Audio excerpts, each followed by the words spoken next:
20 anos que nos permitem vislumbrar os rumos futuros da sua quantidade de existência, mas é a sua dinâmica de expansão. Se a referência do corpo já não serviu até aqui para incluir no repertório do laboratório urbano a noção de processo, como conjunto de interações modificadas de tudo aquilo que está interagindo, e de configurações como síntese transitória dos processos, para os próximos 20 anos seria necessário incluirmos mais essa noção aparentemente paradoxal, de que a noção de permanência como sendo uma forma de continuidade da expansão.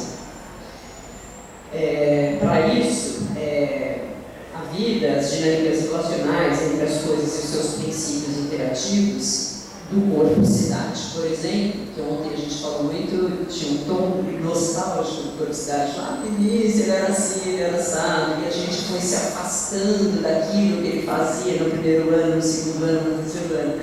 E aí a gente conversando depois, eu e o Paulo, a gente estava vendo que engraçado, né? A gente cobra a permanência, não é nem a permanência, a gente cobra aquilo que o Igor falou ontem sobre as palavras congeladas, a gente cobra o congelamento daquelas experiências como garantia de continuidade de sermos o que somos. E na verdade aquilo continuou se expandindo e continuou existindo como corpo-cidade, tudo aquilo que era a proposta da corpo-cidade, as preocupações da corpo-cidade, a intenção da corpo-cidade continuou se expandindo em outras coisas, nas revistas, nos livros, nas discussões teóricas e, por exemplo, nas nossas aulas. A gente está lá dando esse laboratório corpo-cidade e lá tudo aquilo que a gente imaginava e vislumbrava como corpo-cidade está lá se realizando, se consolidando. Mas eu só ia, já acabei, só ia lembrar de uma coisa que eu acho que falou das palavras que faziam sentido numa época e mudaram de sentido em outra época, ou que estão sendo retomadas e repensadas, né? Eu fico me lembrando do encontro que todo mundo teve, né, com aquilo que a gente chama de apropriação da ideia de narrativa, da palavra narrativa, né? Está lá em todos os jornalistas reacionários da Globo falando da narrativa disso, o próprio Bolsonaro, todo mundo falando de narrativa, como se fosse uma questão de o que é o entendimento de narrativa, né? Isso é uma disputa de narrativa, todo mundo fala isso, né? E mesmo a ideia de meio, né? Que todo mundo fala toda hora, a ideia de meio. Eu duvido que vocês tenham noção de onde vem essa ideia de meio. Vem da biologia. E vem da biologia evolutiva, vem da biologia da neodarwinista evolutiva, que é um biólogo chamado Richard Dawkins, que escreveu um livro na década de 70 que se chamava O Gene Egoísta. E no último capítulo deste livro ele propõe a ideia de meme, dizendo que meme seria uma unidade da informação que funcionaria como a unidade da informação genética, a unidade da informação da cultura. É aquilo que se reproduz em outros corpos e garante a continuidade de existência da espécie da ideia. Então, como que aquela ideia continua, não é a ideia, é a informação de como fazer aquela ideia. Mas enfim, eu já falei muito, acho que era isso mesmo que eu queria dizer, só chamar a atenção dessas coisas que a gente tem discutido e propor a ideia de verdade.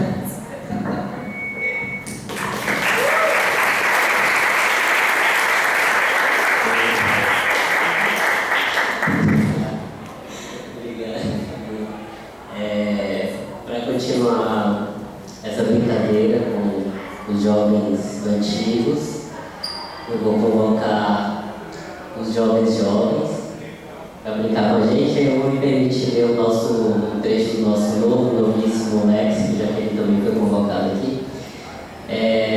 Um trecho do Verbete Jogo. Tem bala de coco peteca, deixa a invejada brincar, hoje é dia de festa, e beijada vem saravá, e beijada vem saravá. Então vou convocar os nossos herês, Emília Barreto, Júlia Domingues, Leonardo Vieira, Natan Bastos e Sofia Luiz. Muitas palmas.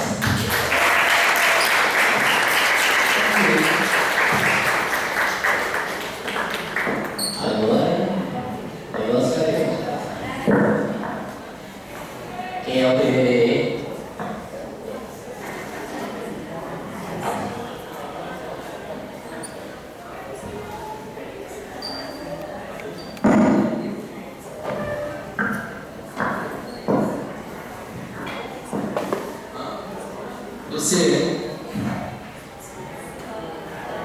Lucia Pasquale.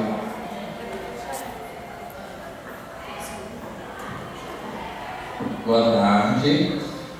Bom, eu sou Leonardo, sou da cronologia, nós todos entramos agora.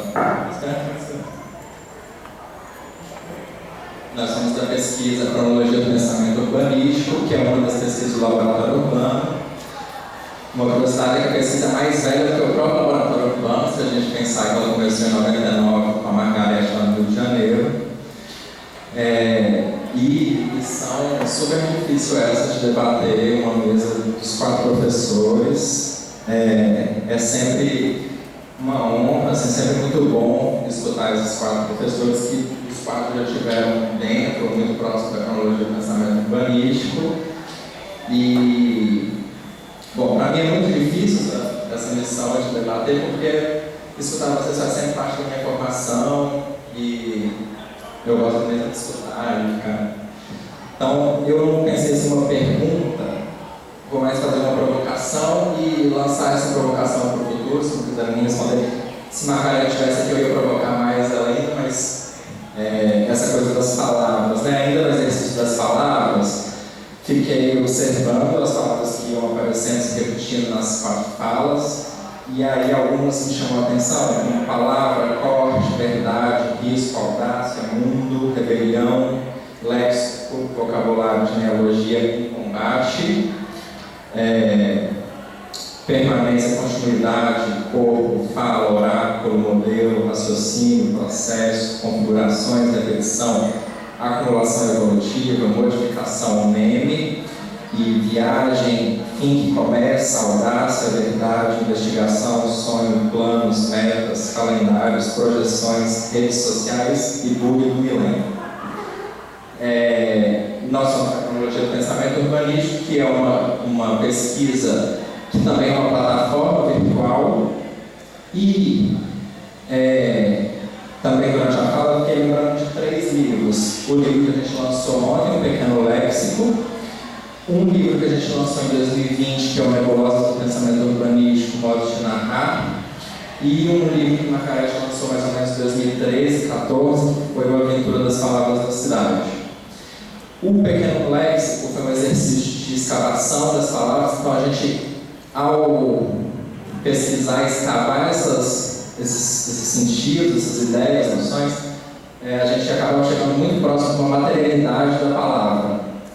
No outro livro que eu estou relacionando, Nebulosas do Pensamento Urbanístico, Modos de Narrar, um texto específico que eu escrevi com Igor e Adele, onde a gente vai falar da plataforma da cronologia do pensamento urbanístico, a gente acaba se distanciando dessa materialidade, nos aproximando de um campo muito ligado à web, a códigos de números binários, a pixels, que me lembra muito ao bug do milênio que o Luiz Antônio trouxe. E aí, pensando nesse terceiro livro que Margarete traz para a gente, que inicia essa ideia que hoje a gente chama de nebulosas do pensamento, que é o Aventura das Palavras da Cidade, eu trouxe uma provocação que é perguntar qual o futuro das palavras da cidade.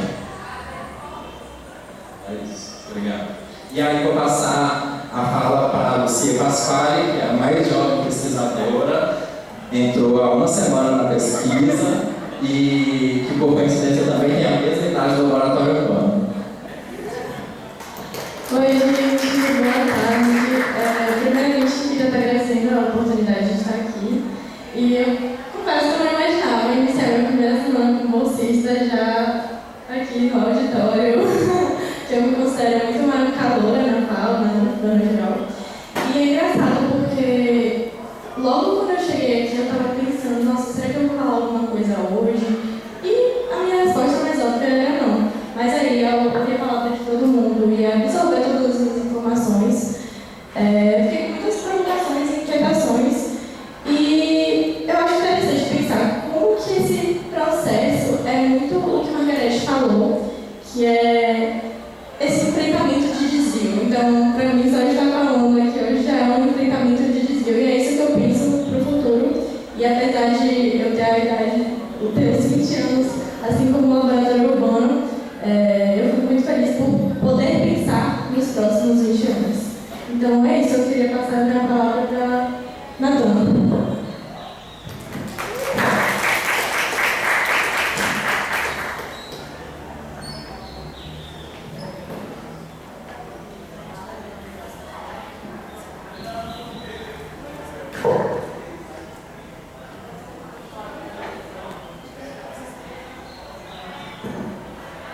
Bom, boa tarde a todos, a todas e a todos.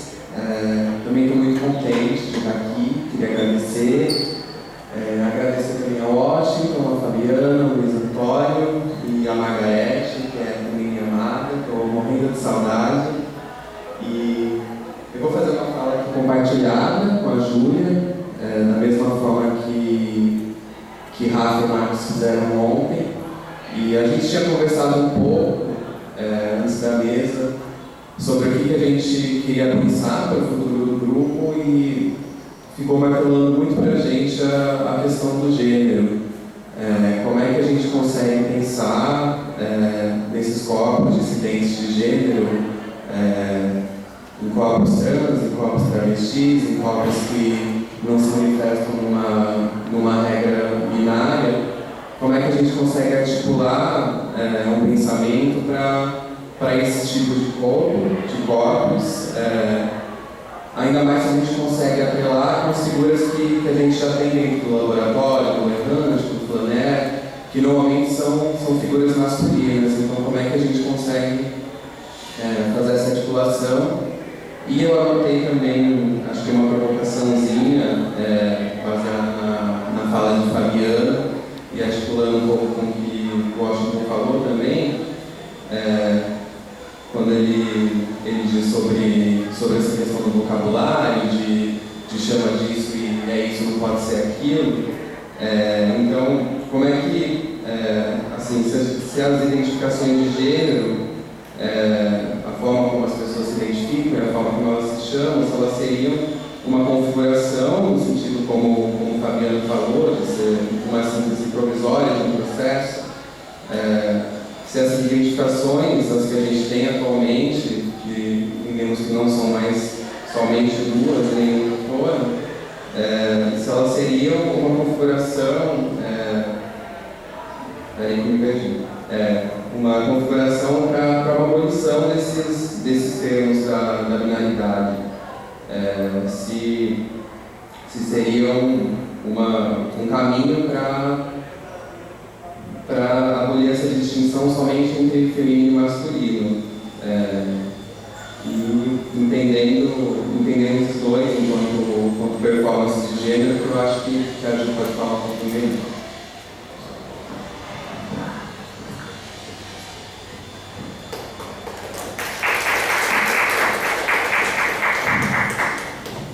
Oi, gente. Queria dar boa tarde a todas as pessoas aqui presentes. Agradecer muito o Deita aqui, né? A mesa também, eu não tenho como deixar de falar que eu estava assim, com um rio de arrecadação, assim. Teve horas que eu me emocionei, teve horas que eu me arrepiei, escutando todas as pessoas aqui dessa mesa, com toda a sua potência, com toda, enfim, né, sua história também, passando aqui pra gente. E preciso também falar do nervosismo. Meu coração está aqui, batendo bem forte. Estou vibrando muito aqui com essa mesa.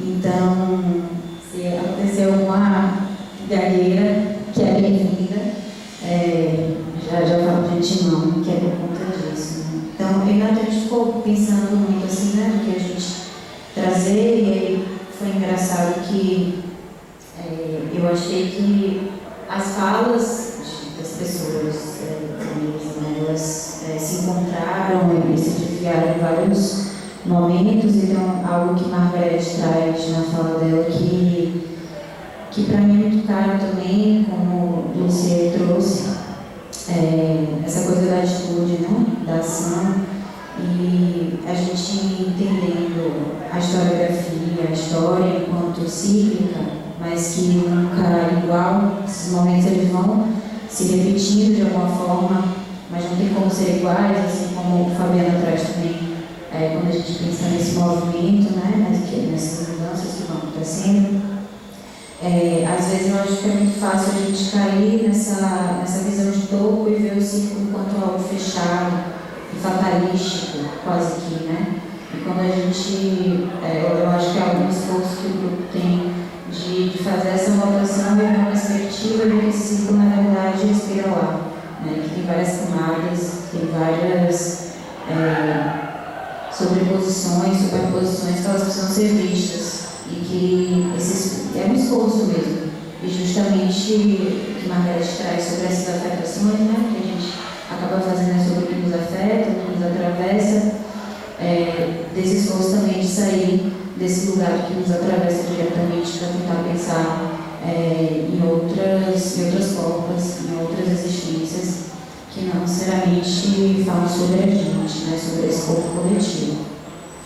Então essa questão de gênero, ela de fato foi algo que é algo que emerge, justamente essa coisa das palavras, né, que vão mudando, e como o Austin traz, né, nos tempos diferentes, como essa hipertrofia, deixa eu ver, que eu notei, hipertrofia, misericórdia, foram 5 páginas de hipertrofia teórica, né?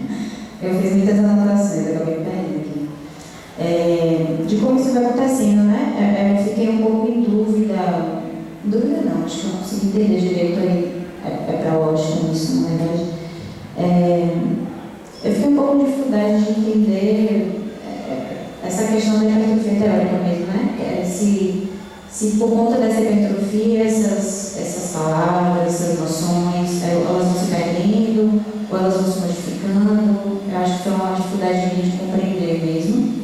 Queria entender um pouco mais, achei, enfim, se tiver ficado confuso, você fala que eu tenho que explicar melhor depois, porque eu estou confusa. E é justamente essa coisa, né, de como as coisas não são movidas, de como também as palavras são movidas. Eu acho que isso é algo que o Léxico traz muito forte, de um entendimento de que ele muda mesmo. E acho que se hoje em dia está tendo essa efervescência sobre a questão de gênero, acho que é algo que está atravessando de alguma forma essa geração que está chegando, por conta de justamente entender que é uma construção social cultural. E eu já estou me alongando muito, desculpa. Mas enfim, é isso. Eu acho que é uma questão que a gente tem, que a gente gostaria de debater um pouco mais e de entender como que a mesa pensa isso também. Eu vou passar a palavra aqui para a Emília, peço desculpa pelo nervoso, mas é isso.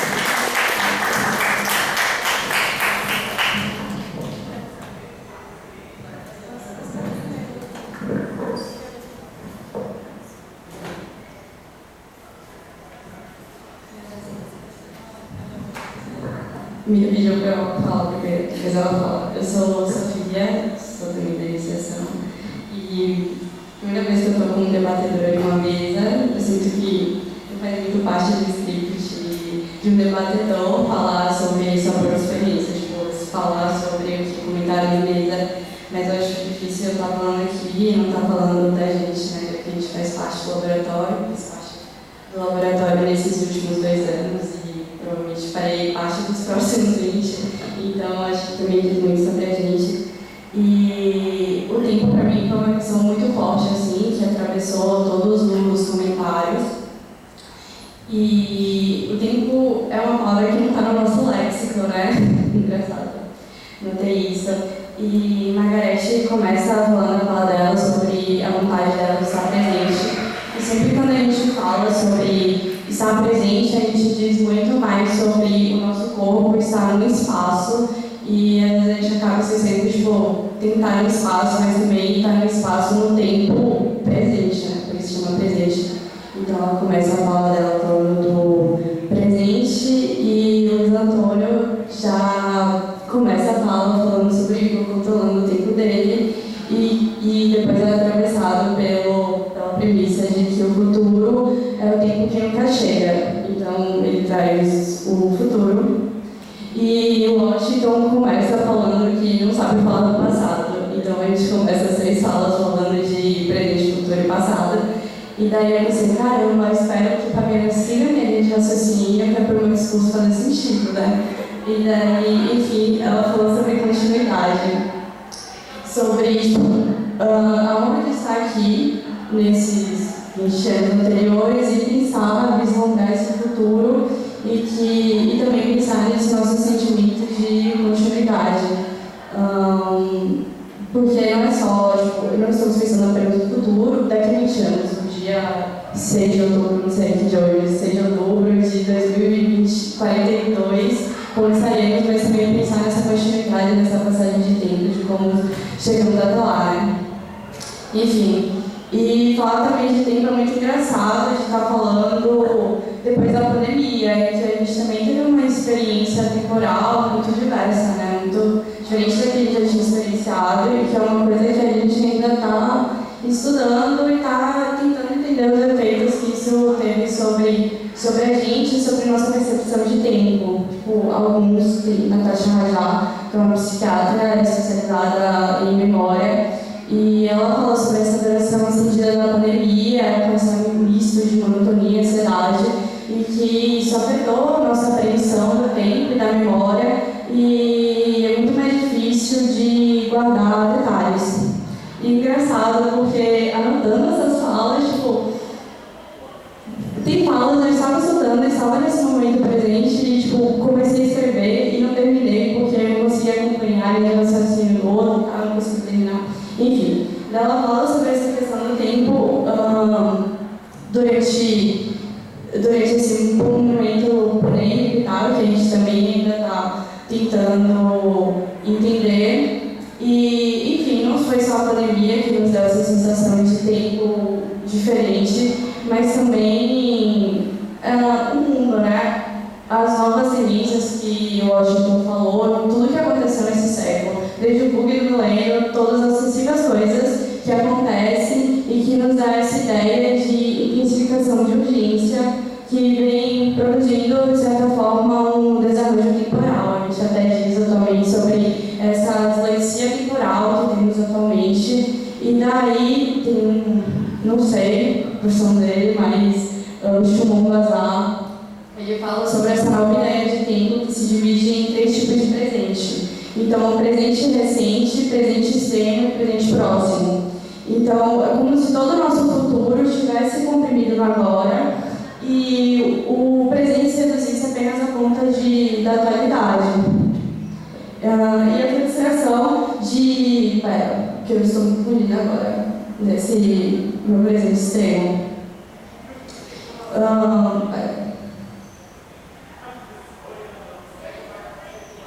Então, nesse presente extremo, eu me flagrei durante a mesa como debatedora de tentar assimilar isso e tudo, que foi algo que a Fabiana também trouxe na fala dela, dessa nossa necessidade de estar presente e de assimilar tudo, de pegar tudo e de totalidade. E, enfim, não consegui aprender tudo, porque também tem uns pensamentos passando, e meu Deus, como é que eu vou elaborar minha fala? O que é que eu vou falar agora? E o que eu queria, será que eu estou falando demais? Enfim, eu deixei várias frases assim completas e, enfim, daí essa nossa frustração de não conseguir aproveitar o tempo, de que estamos sempre perseguidos e a impossibilidade de nos deixar atravessar pelo presente, porque ele acaba se tornando visceral demais. Enfim, como estamos habitando o nosso tempo? E para finalizar ou não, eu não sei muito bem para onde eu estou conduzindo, para ser muito sincera. A Fabiana traz no final da fala dela um argumento que eu vi na minha primeira reunião da cronologia, que foi sobre o meme. Eu me lembro extremamente que essa foi a minha primeira reunião da cronologia, e a gente falou muito aqui sobre o vocabulário utilizado, falamos anteriormente o léxico, a gente está falando sobre o nosso vocabulário, e na iniciação científica é o nosso primeiro contato que a gente tem com pesquisa e tal, talvez a gente teve contato com uma ou outra, mas de certa forma para os estudantes de graduação esse foi o nosso primeiro contato com a pesquisa e também com muitos estudiosos, etc. Então vem muito com uma novidade, não só o vocabulário, mas toda a bagagem de conhecimento que eu não vi, acredito que muitas pessoas que chegam na graduação também não têm. Mas enfim, o que ela diz nesse último negócio fez parte da discussão da minha primeira reunião na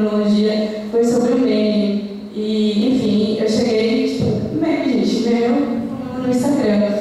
E ele falou, tipo, meme e daí a frase dela é incompleta na minha cabeça, porque é uma palavra em alemão ou em outra língua, e eu substituo ela por estropo na minha cabeça. Tipo, meme e daí isso foi muito marcante, assim, na minha primeira reunião, e daí ela falou isso, eu fiquei na esperança dela finalizar essa frase, para ver uma sensação de conclusão, assim, na minha cabeça, e ela não termina, então, assim, se puder me lembrar.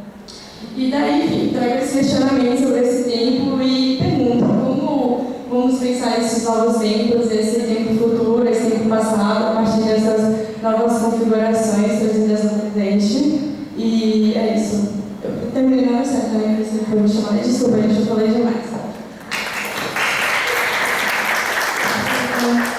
Olá, gente. Eu também, primeira vez que estou aqui, né, presente nesse momento da mesa, como debatedora. E estou muito feliz de estar participando disso, né? A gente já está chegando, eu também era a novata. E bem-vindo. E agradecer realmente a todos que falaram, né, nesse primeiro momento, porque fez a gente refletir sobre essa rigidez do tempo, da metodologia, da universidade, e como a gente veio para, de forma disruptiva, né, o laboratório veio questionar esse modelo. E eu fiquei me perguntando sobre esses pais-vinhos, sobre o arquivo, sobre o arquivo vivo, ser sem fim. E a gente trazer esse traço, né, de não ter que traçar um plano, mas deixar em aberto e estar aberto às mudanças. Eu acho que quando a gente limita, a gente está restringindo as possibilidades do que pode vir. Então, quando a gente traz isso do meme, traz isso do que está no cerne do laboratório urbano, para que a gente pode pensar o que é que vai ser continuado, se somando, né? Não se somando, mas se acumulando, a partir dessa fala da Fabiana. E talvez o que esteja presente seja esse dessa construção coletiva, entender o laboratório como um organismo que vai absorvendo e se expandindo, trazendo cada vez mais conhecimentos, interdisciplinares, e também deve, a partir daí, né, não querer traçar, como tem essa preocupação no léxico, né, de não traçar uma fixação de palavras, como a Paula trouxe. Então, como a gente consegue estar trazendo uma mudança como o nosso meio, o nosso cerne. E a partir disso, né, partindo para finalizar, gosto quando a gente traz essa ideia de cada movimento é novo, se acumulando, não se somando. E a partir disso espero, né, talvez, né, que os próximos mais 20, né, que a gente traga dentro do laboratório, né, cada vez mais, para além da celebração, a gente celebre a mudança, o que foi feito, o memorial, né, essa construção do que foi feito, mas sempre trazendo em aberto, né, o que pode ser feito. Então, gosto também de pensar que esses mais 20 estão sendo construídos agora, porque a gente tem falado do arquivo como tem que se sobrepõe, que estão aqui, uma cena que acontece nesse mesmo auditório, se repetindo, se replicando, e está acontecendo em outro momento, agora também. Então, eu acho que abre mais para a gente pensar o que Margareth traz do tempo, né, vertical, a gente pensar nessas questões de atravessamentos que trouxeram a gente pensar que talvez o que leva o laboratório mais para frente seja, de fato, a mudança.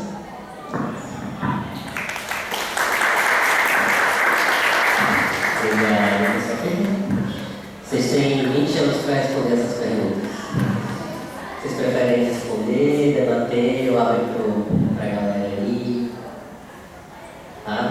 Alguém quer entrar no jogo? Marcos, tem que vir aqui, gente. Tem que vir aqui. Porque tem que chegar na luz cênica aqui que a gente preparou.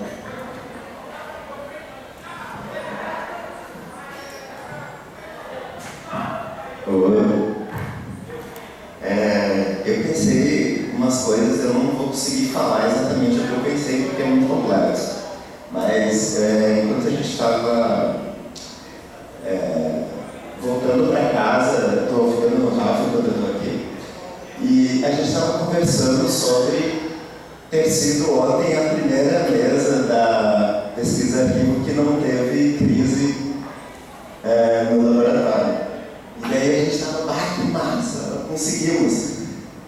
E na verdade a crise veio hoje, eu acho, né? Uma crise que aconteceu ouvindo as falas de hoje, e que eu acho que essa crise está justamente na ideia que a Fabi trouxe sobre arquivo, de que não é um processo, por mais que a gente insista em chamar de arquivo vivo, o arquivo ele é aquilo que tu separa ali e transforma e estabiliza por um momento, né? E eu acho que essa crise ela tem a ver com estabilização, com o arquivo, e aí eu lembrei da ideia das bodas de porcelana que o Luiz Antônio trouxe.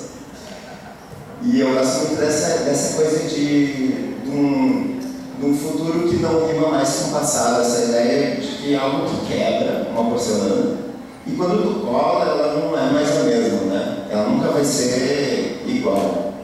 E a gente passa por isso na nossa pesquisa todo o tempo, né? As equipes elas saem, acontecia a cada semestre, agora está mais estável, mas cada vez que quebrava, cada vez que se transformava o grupo de pesquisadores, vinham outros pesquisadores que não estavam familiarizados com toda a discussão que a gente já teve antes sobre arquivos, sobre outras coisas. E aí o que uniu a nossa mesa ontem foi muito as atas construídas sobre uma leitura do conceito de arquivo em vários autores. E aí eu estava pensando se o léxico também não é uma tentativa, só para complementar a provocação de Washington, o que vocês vão fazer com isso? Se não é uma tentativa de fazer o passado rimar com o futuro, trazer isso para quem está chegando, para se familiarizar e onde que isso vai chegar, né? Quem passa?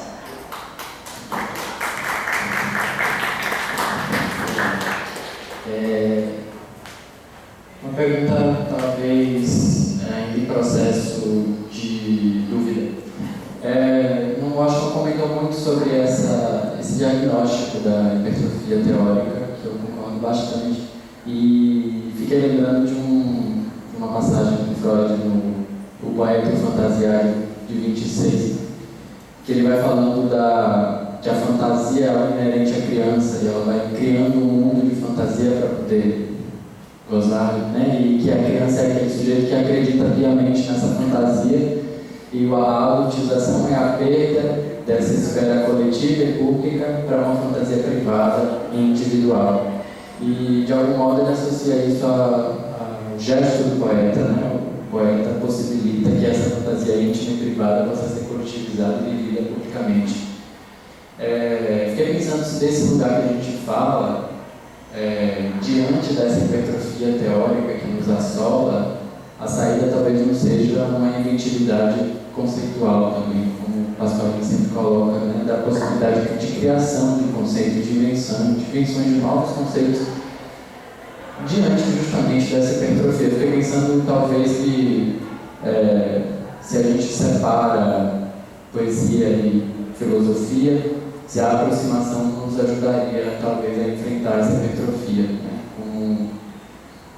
Lidar com esse real, mas também com a possibilidade de enfrentá-lo a partir de fantasia, a partir de invenção, de criação e de poesia.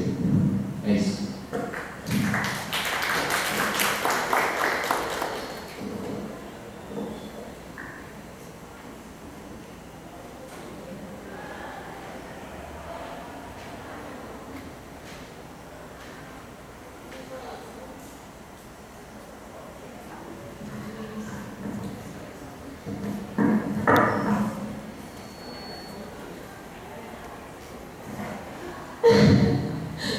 aqui só para dar oi pro Washington.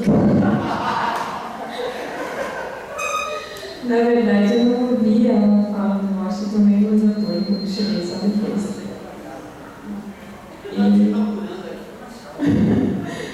aí, não, mas eu queria só falar da Fabiana, né, que fez uma provocação que, na verdade, para mim, não foi uma provocação exatamente, porque essa ideia mesmo da pesquisa que o Marcos veio aqui e entendeu como a crise que se instalou hoje.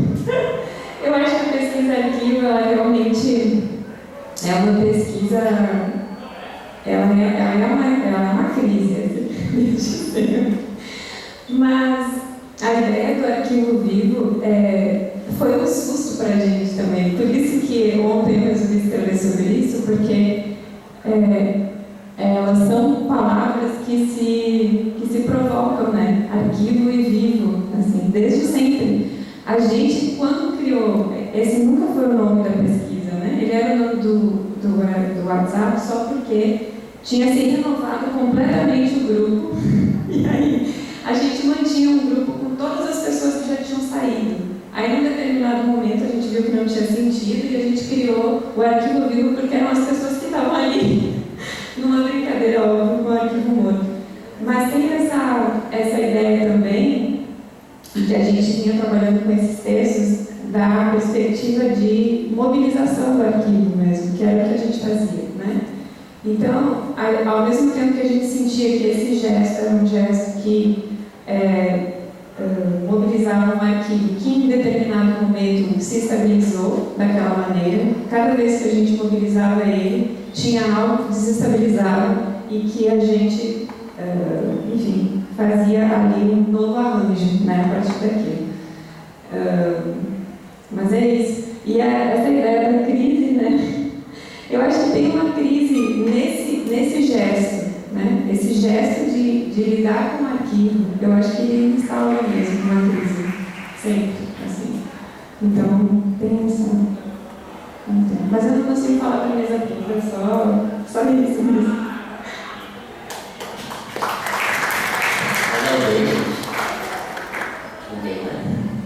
Depois não é.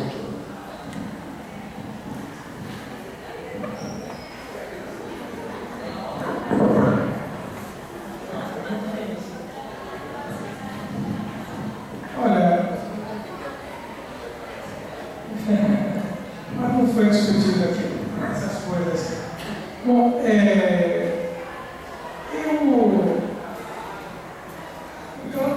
um desafio muito grande, né? A gente ficar especulando o que pode ser um grupo e sua duração, né? O Washington me fez lembrar uma coisa chamada as coisas são efêmeras, né? Então, acho que é uma pretensão muito grande que a gente tem de querer que pensamento, extrato de pensamentos, formulações conceituais, elas durem há muito tempo, né? Então, acho que existem cortes, né? Por isso que eu falei aquela coisa que parecia uma seleção de fatos jornalísticos, mas o que eu estava querendo chamar a atenção é que nós somos influenciados por tudo aquilo, né? Veja, nós ficamos, né? Claro que aqui tem outro problema, que é a curva da idade, né? Mas o 12 do milênio foi um negócio que muita gente foi parar no hospital por depressão, né? E que para nós, né? E isso não faz qualquer sentido hoje.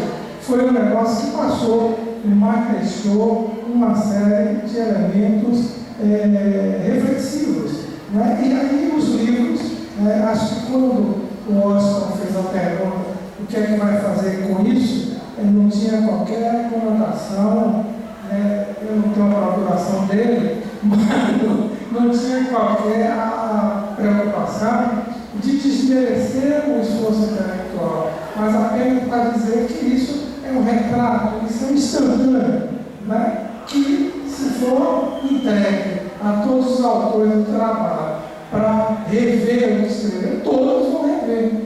Então, eu acho que é um pouco essa questão que a gente tem que estar atento e não querer, não desejar que as coisas sejam eternas, ao ponto da gente imaginar futuro de ações que são ações políticas, ações sociais, que guardam a dinâmica de um processo que é cada vez mais complexo, por conta até de outro aspecto que eu levantei, que é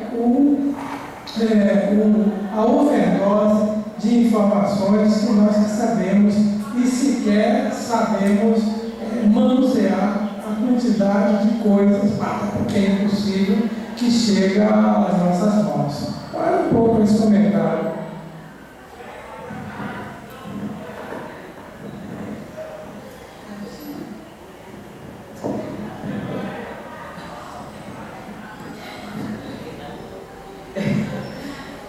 Não, porque foram muitos comentários, muitas coisas faladas e eu fico pensando que a gente, na verdade, precisa lembrar de um detalhe, que é a ideia de escala.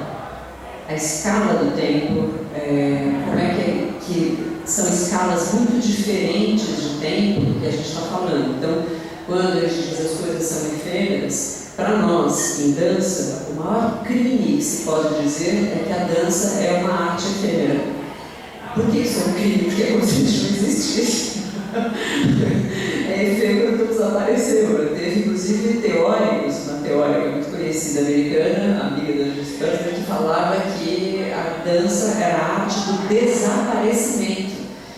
Então, incomoda muito todo mundo a escala de tempo de duração e de permanência de uma dança, como é diferente a escala de tempo de duração de um corpo e de uma vida. O corpo dura o tempo de um corpo, a vida vai muito além da vida daquele corpo. A vida daquele corpo se expande e ganha permanência em tempos e espaços para além daquele corpo que carrega aquela vida. Então a gente precisa lembrar disso toda hora. Se é assim, a gente está falando toda hora de coisas que a nossa ansiedade por tornar as coisas, fixar as coisas, por torná-las duradouras, por deixá-las na história, o legado, aquela coisa toda, isso tudo depende de como você está vendo a escala de tempo de cada uma dessas coisas, né? Durar depende da escala que você estiver falando de duração.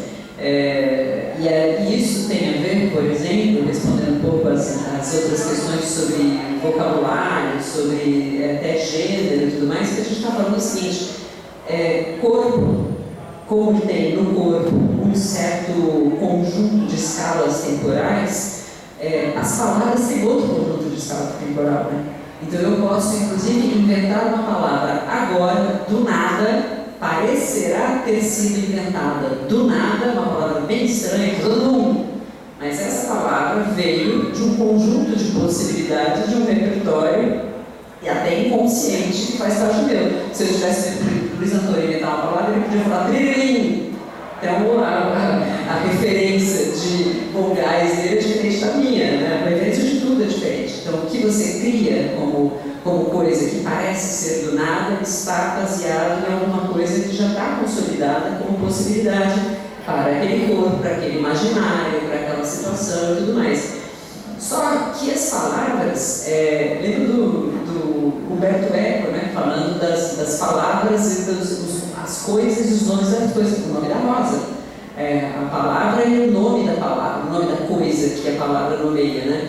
Você nomear, por exemplo, um gênero, a gente fica tentando inventar trigênero, quadrigênero, multigênero, quintoplênio, vai inventando 500 nomes para tentar dizer aquilo que a gente quer dizer. Mas não é um número de palavras, nem um conjunto de palavras que vai dar conta de explicar o que você está querendo dizer. Você está querendo dizer uma coisa simples, eu acho que é isso que o Ashton chamou de hipertrofia teórica. É o desligamento da palavra com a realidade. A realidade qual é? A necessidade e o anseio de tornar fato, né? Tornar cotidiano, tornar diário e rotineiro para todo mundo uma coisa que ainda parece ser extraordinária. Então esse desejo parece vir, então vamos encontrar uma palavra certa para isso, como se a palavra encontrada fosse capaz de dar para aquilo a existência fixada e solidificada que ela deseja ter. Né? Ela deseja se estabilizar com uma ideia. A gente não estabiliza uma ideia dando para essa ideia um nome que dura muito tempo. A gente estabiliza uma ideia dando para essa ideia uma capacidade de expansão em inúmeros nomes diferentes e até sem nome. Porque o importante é fazer aquela ideia ganhar expansão. Como é que ela ganha expansão?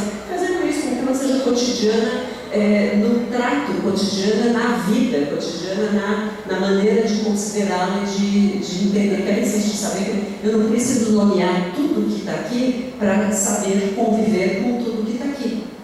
Eu preciso conviver com tudo que está aqui. O que vai importar é a minha maneira de convívio, de relação, é como é que eu me coloco diante das coisas e como é que as coisas são consideradas por mim, né? Para terem seus espaços, suas condições. Então eu acho que tem um problema que a gente vai ter que pensar sempre em todas essas questões que todo mundo colocou, as palavras que estarão valendo em cidades futuras, quais serão as palavras das cidades futuras, tudo isso, eu acho que tem a ver com o que a gente está chamando de o tempo que dura uma palavra, o tempo que dura uma cidade, a escala de tempo de cada uma dessas coisas. São escalas diferentes. A gente talvez precisasse dizer que as coisas não têm estabilidade, elas têm todas, sempre, meta-estabilidade. Está tudo meta-estável, né? Mas não é uma estabilidade, não tem nada estabilizado. Essas cadeiras não são estáveis. Elas estão aí numa meta-estabilidade, daqui a algum tempo, daqui a 2, 3 dias, você vê, elas já estão envergadas, já estão cumprindo mal a função que elas não deveriam cumprir. Mas porque elas já estão sendo transformadas e modificadas, né? O equilíbrio delas já está modificado, elas têm um meta-equilíbrio. Então a gente pensar todas as coisas como em constante ativação, em constante mudança, significa reconhecer que tudo que a gente vê é apenas meta-estável, não é estável. A nossa função talvez seja saber lidar com essa meta-estabilidade sem desejar fixá-las em nomes, teorias, concepções, metodologias e não sei o quê, mas reconhecendo todas elas como parte de tudo isso, parte dos nomes, parte das teorias, parte das metodologias, parte das nossas condutas. E talvez, como disse a Margarete mesmo, né, a palavra que ela usou, as nossas atitudes, o que é uma atitude, uma conduta? É a maneira pela qual você estabelece relações e conexões. Então, mais importante do que as coisas que estão relacionadas é a maneira como você relaciona essas coisas. Então, vamos pensar como é que a gente está relacionando essas coisas.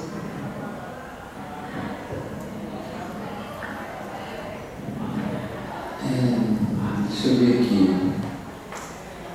Primeiro, deixa eu falar uma coisa. Eu espero que vocês não tenham colocado no arquivo vivo, pelo amor de Deus. É porque o Sertor fala. Vocês conhecem uma música de. Jana, vou indicar para você uma música de Aracide Almeida. Na verdade, a música não é dela, não, mas ela canta e ela que deu um mote para Caetano Veloso, que é A Voz do Morto. É maravilhosa essa música, e Caetano fez. E o Sertor chama arquivo de A Voz do Morto, né? Então, esse vivo aí estou fora, por favor. Agora tem a questão da teoria, fala assim de uma maneira brutal. Antes de eu falar do livro, que a pergunta que eu faço é: nós vamos utilizar isso de uma maneira retroativa ou prospectiva? É isso que é a questão. O que nós vamos fazer com isso? Lembrando, para uma homenagem aqui ao Deleuze, isso cabe, isso pode, isso, né? Que ele vai falar na abertura do antiético. Então, é isso que tem que perguntar, não é? Se for usar assim, como era bonitinho naquele tempo, como era bonitinho o laboratório, por isso que eu não sei falar no passado, né? Então, quando quando eu penso esses vocabulários genealogicamente, a despeito do que está escrito aí, não me interessa o passado, entendeu? Não é para saber como se falava, como se articulavam os conceitos no final dos anos 70. Até é divertido saber, né?